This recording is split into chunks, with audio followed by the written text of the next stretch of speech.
Good morning student. আশা করছি তোমরা সবাই ভালোই আছো। আজকে আমরা যে বিষয়টা নিয়ে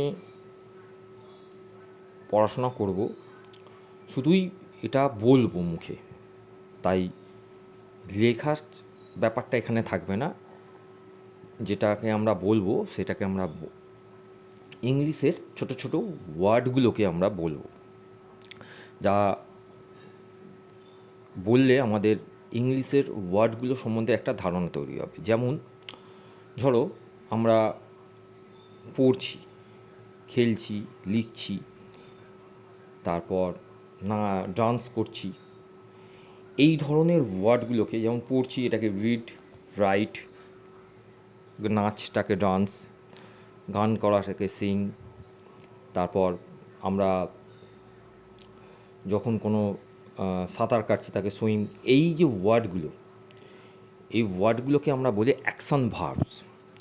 এই অ্যাকশান ভার্বসগুলো আমরা তো বিভিন্ন রকম অ্যাকশান করি। যেমন ধরো আমরা পড়ছি মানে আমাদের অ্যাকশান হচ্ছে, মানে কোনো রকম কাজ করছি। আবার লিখছি হাত দিয়ে, সেখানেও কোনো অ্যাকশানস হচ্ছে, অর্থাৎ সেই জন্যই এইগুলোকে বলা হচ্ছে অ্যাকশান ভার্বস। এই অ্যাকশান ভার্বসগুলোকে নিয়ে আমরা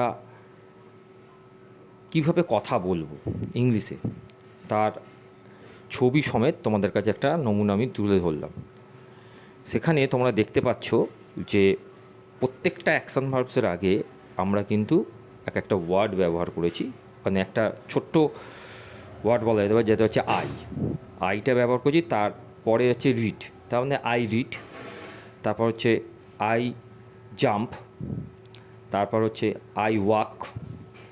অর্থাৎ প্রত্যেকটা ছবির আগে এবং প্রত্যেকটা অ্যাকশন ভার্বের আগে আমি আই কথাটা ব্যবহার করছি, মানে যা কিছু করছি আমি করছি।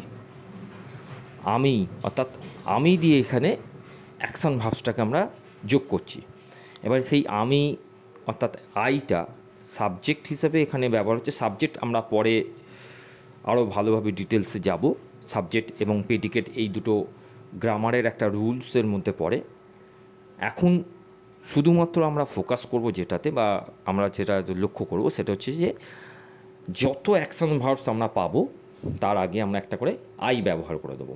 যে I read, I right, I clean, I jump, I walk, I dance, I sing, I eat, I drink. অর্থাৎ এই ধরনের ওয়ার্ডগুলোতে আমরা ব্যবহার করব। ওকে, থ্যাংক ইউ।